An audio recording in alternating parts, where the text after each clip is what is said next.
Today we are going to learn English. तुम्हाला सांगणार आहे आज मी स चा साऊंड कसा बदलतो.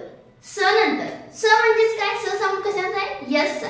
तर यस नंतर जर TION असेल आणि हे शेवटला असेल म्हणजेच यस TION तर त्यावेळेस स चा उच्चार स म्हणून करतात. For example